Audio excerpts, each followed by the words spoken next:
بسم الله الرحمن الرحيم. الحمد لله رب العالمين، الصلاة والسلام على رسوله الأمين محمد وآله وصحبه أجمعين، أما بعد.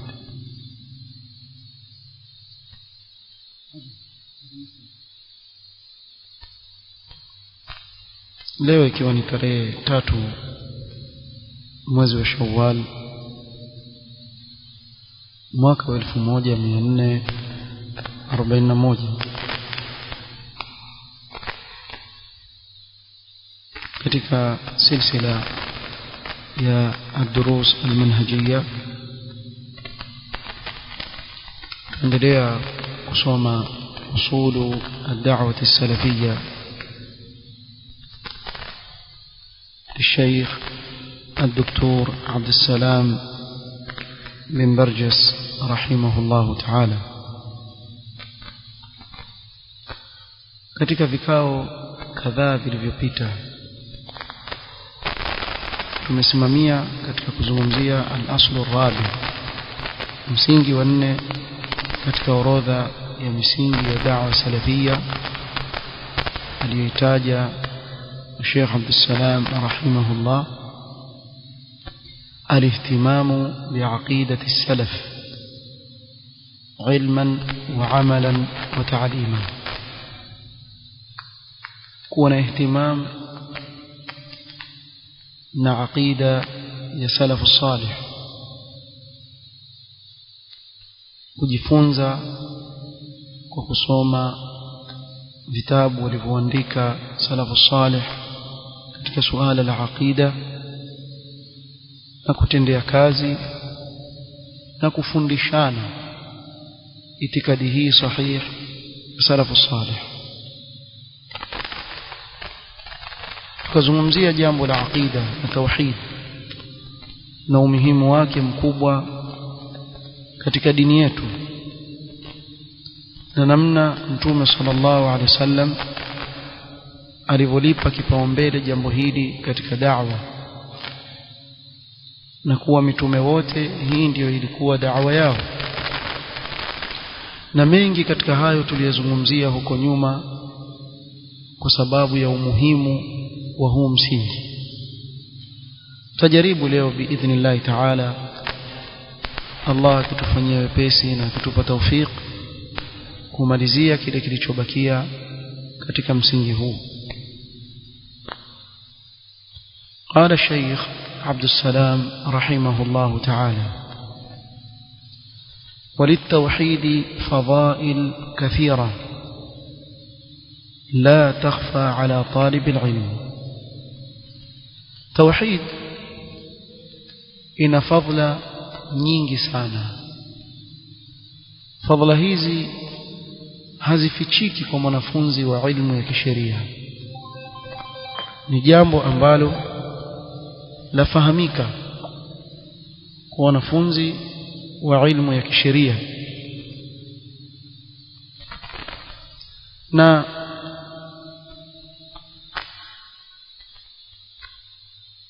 kila mlinganizi anailingania katika manhaji hii ya haki afahamu uzito wa jambo la tauhid, kwa kuwa alisoma katika kitabu cha Allah na sunna ya Mtume sallallahu alaihi wasallam. Wa ala ad-da'i ila Allah subhanahu wa ta'ala, kadhalika fadhila zake hazifichikamani kutokamana na mlinganizi anayelingania katika njia ya Allah. فمن فضائله، hapa tataja baadhi ya fadhila za tauhid: أنه يمنع الخلود في النار إذا كان في القلب منه أدنى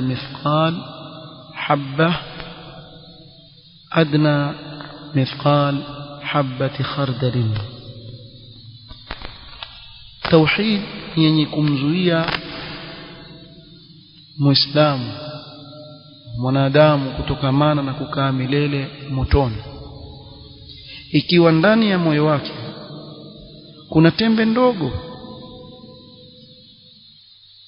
ya tauhid biidhnillahi ta'ala ni sababu ya yeye kutokaa milele ndani ya moto wa jahannam.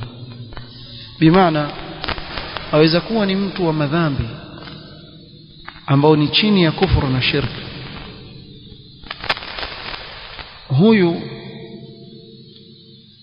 ikiwa Allah atamadhibu kwa uadilifu kwa madhambi aliyoyafanya, basi atamadhibu kwa kadri ya madhambi yake, na mwisho atamuingiza peponi kwa tauhid aliyokuwa nayo ndani ya moyo wake.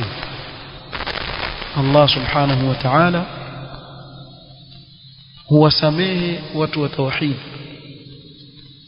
hata akiwaadhibu mwanzo kwa makosa waliyofanya, mwisho wake huwa ni katika pepo ya Allah subhanahu wa ta'ala. Ndio maana Mtume sallallahu alaihi wasallam alipotaja fadhila ya tauhid kisema man shahida an la ilaha illa Allah wahdahu la sharika lahu wa anna Muhammadan abduhu wa rasuluhu wa anna Isa abdullahi wa rasuluhu wa anna al-jannata haqqun wan nar haqqun, ikasema adkhalahu Allahu al-jannata ala ma kana min al-amal, au kama qala alayhi wasallam, Allah atamuingiza peponi vile itakavyokuwa amali yake. Na hii ni katika fadhila ya tauhid. ومنها أنه إذا كمل في القلب يمنع دخول النار بالكلية. الذين آمنوا ولم يلبسوا إيمانهم بظلم أولئك لهم الأمن وهم مهتدون. katika fadhila za tauhid ni kuwa ikikamilika tauhid ndani ya moyo wa Muislamu, basi itamzuia kutokamana na kuingia motoni kabisa, hataingia motoni. Allah subhanahu wa ta'ala amemwahidi yule ambaye amekamilisha tauhid katika moyo wake kuwa hataingia katika moto. يا ابن آدم إنك لو أتيتني بقراب الأرض خطايا ثم لقيتني لا تشرك بي شيئا أتيتك بقرابها مغفرة. وإذا توحيد إن فضل كبوة mbele Allah subhanahu wa ta'ala ni sababu ya mja kutoingia motoni ikiwa ile tauhid imekamilika katika moyo wa Muislamu. ومنها أيضا حصول الاهتداء الكامل والأمن التام في الدنيا والآخرة لمن حققه. kupata uongofu uliokamilika na amani iliyotimia hapa duniani na kesho akhira kwa yule aliyehakiki tauhidi kisawasawa. Na hii ni kama aya tuliyosoma suratul An'am, alladhina amanu wa lam yalbisu imanahum bidhulmin ay bishirk ulaika lahumul amn wa hum muhtadun. wale walioamini kisha imani yao wasivike dhulma ni shirki, bimaana wakawa katika hali ya tauhid iliyokamilika, hao watakuwa na amani na watakuwa ni katika wale walioongoka.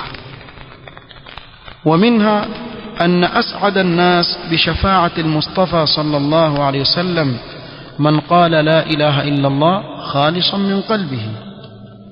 yule atakayejishindia zaidi na kufurahia zaidi shafaa ya mtume wetu Muhammad sallallahu alaihi wasallam ni yule aliyetamka la ilaha illa Allah kwa ikhlas, akiwa na ikhlas ndani ya moyo wake.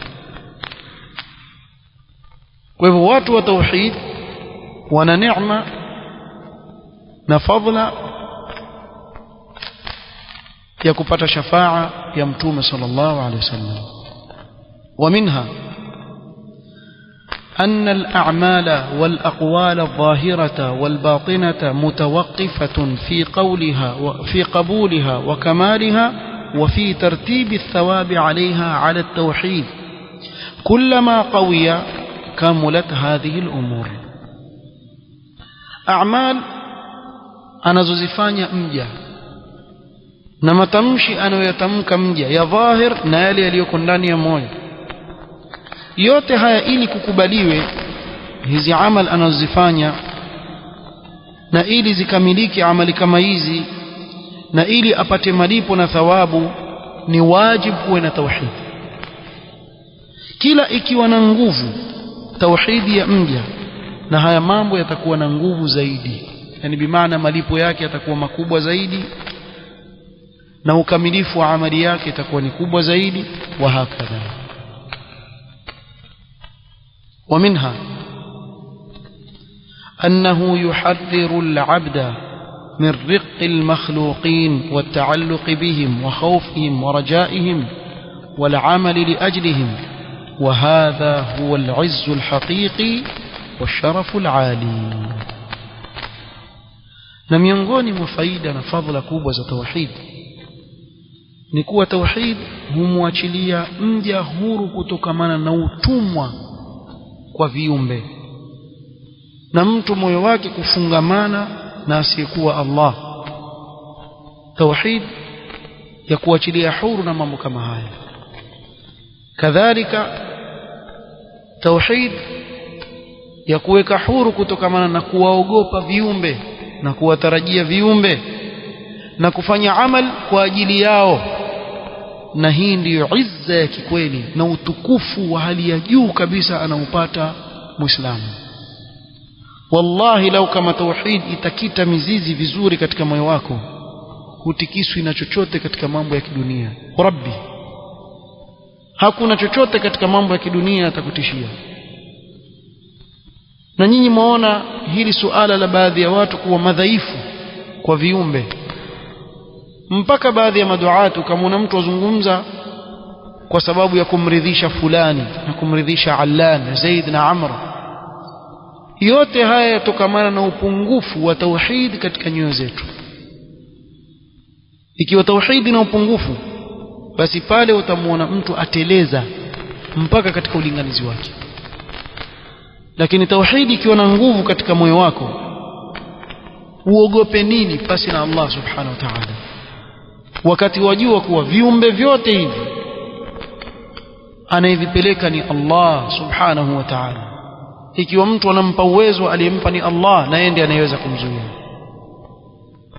Na ndio kaona yule kijana katika kile kisa alichokieleza Mtume sallam cha ashabul ukhdud, yule kijana alipokuwa mfalme akiamrisha askari wake, nendeni mkamfanye kadha, alikuwa akisema nini? Allahumma kfinihim bima shi'ta, katika hadithi ndefu sahihi. Ewe Mola wangu, nitosheleze kutokana na hawa kwa kile unachokitaka wewe. Na kila walimomfanya wakashindwa kummaliza. Kwa nini? Kwa sababu moyo wake umefungamana na Allah subhanahu wa ta'ala. Alikuwa mu'min wa kikweli kweli, alikuwa ni mtu wa tauhidi ya kikweli kweli, kwa hakuna kilichomtisha. Na hivi ndivyo inavyokuwa mtu akiisoma tauhid na kuifahamu. Jambo lolote linalompata katika dunia ambalo halifurahishi, qul lan yusibana illa ma kataba Allahu lana, ndicho Allah alichomjalia. Alhamdulillah ala kulli hal. Wa'lam anna al-ummata law ijtama'at ala an yanfa'uka bi shay'in lam yanfa'uka illa bi shay'in qad katabahu Allahu lak. ولو اجتمعوا على أن يضروك بشيء لم يضروك إلا بشيء قد كتبه الله عليك. رفعت الأقلام وجفت الصحف. mzima wakakusanyika, ima wataka kukunufaisha au kukudhuru. Haya yote mawili hawawezi kukufikishia isipokuwa kile ambacho Allah tayari amekuandikia. Waonaje mtu akiwa na imani hii kisawa sawa, siko kusoma tunakuzungumza tu, hili jambo likawa limeingia ndani ya nafsi yake, katika moyo wake, kitu gani kitamtikisa mtu kama huyo? Na ndio ukaona mtume katika mitume wa Allah asimama yatahadda umma biakmaliha, ya qaumi in kana kabura alaykum maqami wa tadhkiri biayati Allah fa ala Allah tawakkaltu فأجمعوا أمركم وشركاءكم. hii ni tahaddi. Huyu mtume mmoja alayhi salatu wasalam, Nuh alayhi salatu wasalam, asimama dhidi ya umma mzima, awapa challenge kama hii. ikiwa kweli njooni nyote. Kwa nini? hawezi kumfanya chochote isipokuwa kwa amri ya Allah subhanahu wa ta'ala. Fa'ala Allah tawakkalt. Si zaidi neno vizuri. Tauhid imekamilika katika nyoyo za mitume wa Allah, na ndio maana wakaweza kusimama na kusubiria mambo makubwa, sababu tauhid ilikuwa katika nyoyo zao. Tauhid ilikuwa imekamilika katika nyoyo zao. Ibrahim alayhi salatu wassalam akasimama dhidi ya watu wake wote kwa ujumla, akiwa mmoja. Tumtie ndani ya moto, wekeni. Amemtegemea Allah subhanahu wa ta'ala. Faaradu bihi kaida, walikuwa wamempangia vitimbi, lakini Allah subhanahu wa ta'ala akawafanya wadhalilifu kabisa. Maadui za qulna ya naru kuni bardan wa salaman ala Ibrahim, akatoka salama kabisa. Tizama namna gani Allah subhanahu wa ta'ala alivyowaokoa mitume wake hapa duniani na kuwanusuru kabla ya akhira, na kesho akhira atawanusuru. Inna lanansuru rusulana walladhina amanu fil hayati dunya wa yawma yaqumul ashhad. hapa duniani na kesho akhira. Tauhid ya ikhwani, at-tauhid at-tauhid, wallahi jambo muhimu sana, walakin akthara an-nas la ya'lamun, wengi katika watu ile walifahamu. إلى غير ذلك من الفوائد التي أشار إليها الشيخ ابن سعدي في حاشيته على كتاب التوحيد. ما فائدة nyinginezo ameziashiria الشيخ عبد الرحمن السعدي رحمه الله katika kitabu chake حاشية كتاب القول السديد katika kusherehesha كتاب التوحيد. فالواجب على الدعاة إلى الله سبحانه وتعالى أن يعتنوا بأمر التوحيد وأن يهتموا به. واجب juu ya walinganizi wanaolingania katika njia ya Allah subhanahu wa ta'ala wawe na inaya na jambo la tauhid, wawe na ihtimam kubwa sana na jambo la tauhid. Tauhid izungumzwe katika khutub za Ijumaa, tauhid izungumzwe katika durus, visomeshwe vitabu vya tauhid na aqida sana. Hili ni jambo la wajib kwa walinganizi. Wa inna mimma yu'limu alqalb an tanbut nabita تقول لما هذا الاهتمام بالتوحيد ألا نهتم بأمور المسلمين وشؤونهم؟ المسلمون يقتلون يمينا وشمالا ونحن ندعو إلى هدم القباب وإزالة المساجد التي بنيت على القبور ونحو ذلك من المسائل. نهاما نشواسكيكم حزبي أهل البدع أهل الأهواء chipukizi hao waliotoka sasa wanaosema kuwa kwa nini tuna ihtimam sana na tauhid?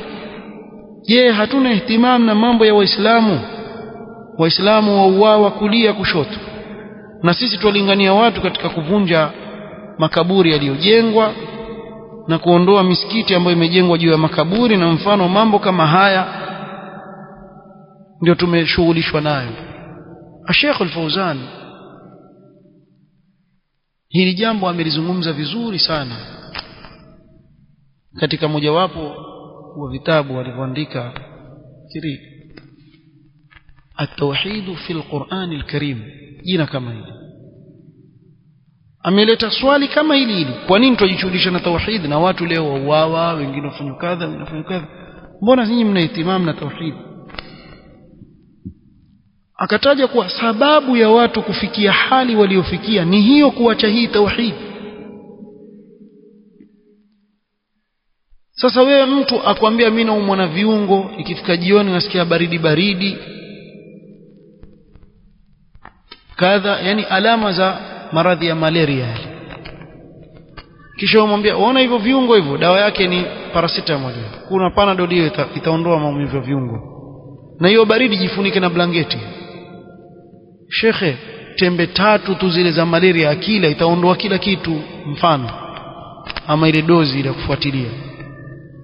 Kwa nini umpe dawa ya kiungo hiki na kiungo kile na kiungo hiki, wakati kuna dawa ambayo ukimpa moja itaondoa kila kitu? Na ndio mfano leo haya matatizo yote ambayo tunayaona katika mujtamaa wa Kiislamu, lau kama watu watarejeshwa kufundishwa dini yao, wafundishwe tauhid kisawasawa na waifahamu dini yao, biidhnillah matatizo yote yataondoka kwa uwezo wa Allah. وقائل هذا القول نسي أو تناسى قول إمام الحنفاء إبراهيم عليه السلام واجنبني وبني أن نعبد الأصنام.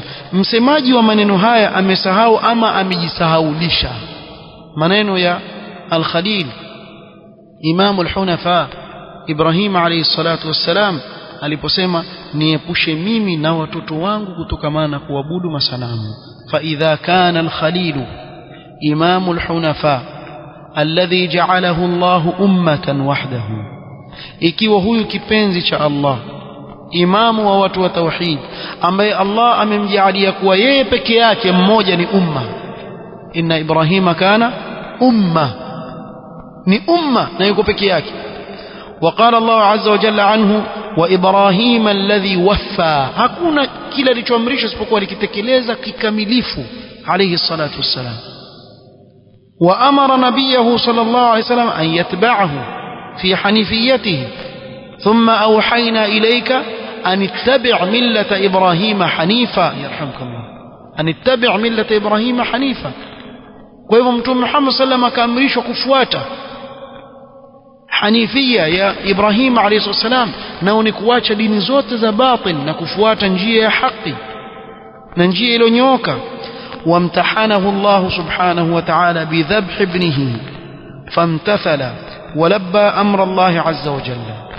الله akamuonja na kumpa mtihani wa kumchinja mtoto wake, akaitikia wito wa Allah kutekeleza amri ya Allah subhanahu wa ta'ala. وكسر الأصنام بيده الشريفة, akayavunja masanamu kwa mkono wake mtukufu, na tena alitumia mkono wake wa kulia kwa hasira. ضربا باليمين, akatumia mkono wake wa kuume. Sasa mkono wa kuume ndio una nguvu, vunja ile masanamu. washtadda nakiruhu ala ahli shirki, inkari yake na makatazo yakawa sana kwa watu wa shirk. maa hadhihi alfadhaili wa ghayriha yakhafu an yaqa fi shirki alladhi huwa ibadatu alasnam wa huwa a'zamu ash-shirk, fama baluka bima dunahu.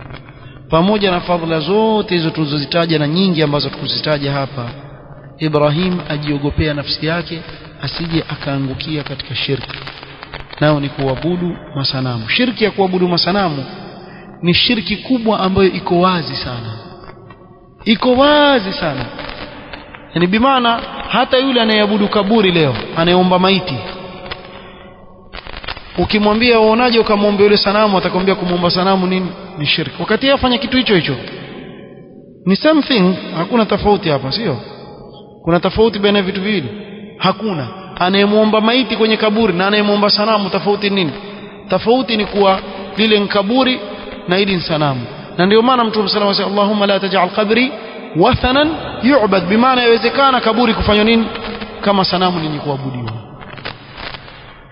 Lakini ukimwambia na sanamu atakataa, ile shirki bwana. Kwa hivyo iko wazi ya? Lakini Ibrahim alijiogopea nafsi yake na shirki ambayo yeye ameikataza, yeye ameyavunja masanamu, na juu yake amuomba Allah amuepushe kutokamana kuabudu masanamu. Lidhalika, so ikiwa ameogopea shirki ile iliyoko chini yake, itakuwa vipi? Ni zaidi. لذلك يقول إبراهيم التيمي رحمة الله تعالى عليه ومن يأمن البلاء بعد إبراهيم عليه السلام. ناني أميمنيش بلاء بعد إبراهيم عليه السلام؟ ikiwa Ibrahim amejiogopea nafsi yake, nani ambaye ameaminisha kuwa yeye hawezi kuingia katika shirki ila mtu akiwa maghrur? ويقول الشيخ محمد بن عبد الوهاب رحمه الله في حديث أبي سعيد الخدري قال موسى يا رب علمني شيئا أذكرك وأدعوك به، قال يا موسى قل لا إله إلا الله. والحديث فيه مقال ضعفه العلامة الألباني رحمه الله. قال شيخ الإسلام محمد بن عبد الوهاب رحمة الله تعالى عليه في كتاب التوحيد katika masail ya hii aya kataja فيه أن الأنبياء يحتاجون للتنبيه على فضل لا إله إلا الله mpaka mitume pia wahitaji kutanabahishwa juu ya fadhila za la ilaha illa Allah bali mitume wa Allah wamekatazwa kutokamana na shirki wa mtume sallallahu ameambiwa mara ngapi katika Qur'an wala tad'u ma'a Allah ilahan akhar la ilaha illa hu kullu shay'in halikun illa wajha na mtume sallallahu wala takunanna minal mushrikin sasa ikiwa mtume wetu sallallahu alaihi wasallam aambiwa maneno haya na yeye yuko mbali kabisa na ushirikina je aliyoko chini ya hapo mimbabi aula awe daima atakumbushwa tauhid na kukatazwa kutokamana na kumshirikisha Allah subhanahu wa ta'ala fayajibu alaina an nahtamma bihadha al-amr ni wajib juu yetu tuwe na ihtimam na jambo hili wa an nuwalliyahu ihtimaman kabiran tulipe kipaumbele sana na ihtimam kubwa hili jambo fa idha salima hadha al-amr fama ba'dahu akhaf wa ashab hili jambo likisalimika mtu akisalimika na shirki wallahi aliyobakia katika maamrisho ya kisheria yatakuwa sahali kwake ويضمن سلامة ما بعده من الأعمال mtu kuwa na tauhid ni dhamana kwa zilizobakia katika amal kwa zitakubaliwa na Allah subhanahu wa ta'ala amma idha kana hadha al-asl fasidan ama ikiwa asli hii ni mbovu fala intifa' wala salah wala qabul mtu hanufaiki na amali yake wala hazitengenei amali zake anazozifanya wala hazikubaliwi mbele ya Allah subhanahu wa ta'ala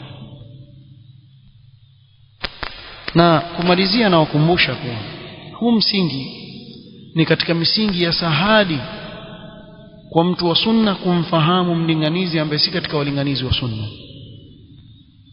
alihtimamu bid'awati ila tauhid ukimwona mlinganizi miaka nenda miaka rudi hakai chini kuwasomesha watu tauhid la khutba hakuna kuhusu tauhid la darasa hakuna kuhusu tauhid ujue huyo hayuko katika mfumo wa wale wema waliotangulia bali hayuko katika mfumo wa mitume kamwe mitume wote huyo amekhalifu ijma' ya mitume walaqad ba'athna fi kulli ummatin rasulan an i'budu Allah wajtanibu at-taghut ukimwona mtu akwepa huu msingi wa kufundisha tauhid hiyo ni ishara ya kwanza kabisa ya kukuonyesha kuwa huyu mtu hayuko katika njia ya salafu salih haya misingi tuyasoma sisi ili ipate kutuerevusha kutufahamisha ni nani anayestahili kuchukuliwa kwake yeye ilmu na nani ambaye hastahili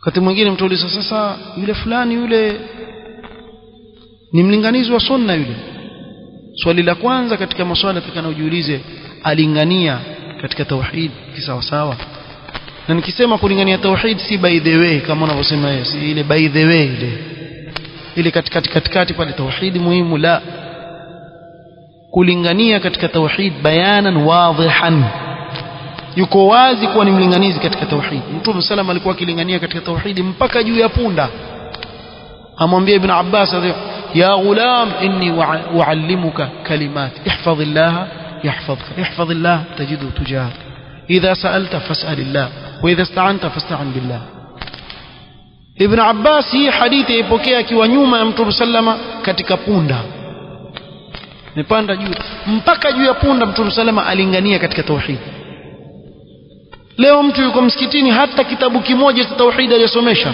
kisha kwambia mpe mtu wa sunna sunna ipi unayofuata wewe hufuati manhaji ya mtume yoyote hakuna mtume hata mmoja aliyekuja ambaye hakulingania katika tauhid wote walingania katika tauhid fi kulli ummatin rasulan Allah amemtumiza an ya'budu Allah wajtanibu at-taghut wama arsalna min qablika min rasulin illa nuhi ilayhi annahu la ilaha illa ana fattaqun tizama na katika nyingine fa'budu Allah subhanahu wa ta'ala amrisha tauhid kwa mitume wote walingania katika tauhid ya qaumi ibudullaha ma lakum min ilahin ghayru.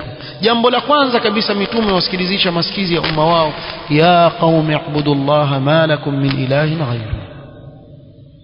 Kisha aje mtu halingani kabisa katika tauhid, ama akilingania basi mara moja moja, makosa. Ni wajib kulingania katika tauhid, ni wajib kwa mlinganizi kulingania katika tauhid. Huna khiari, usiseme basi yule alingania katika tauhid, mimi nitalingania katika fiqh. Ni lazima ulinganie katika kila mmoja. Mtu azosema lakini wale waache wale, hii shubha nilizungumza mwanzo, wale waache walingania katika tauhid, sisi tutalingania katika hili, na yule atasomesha katika lile.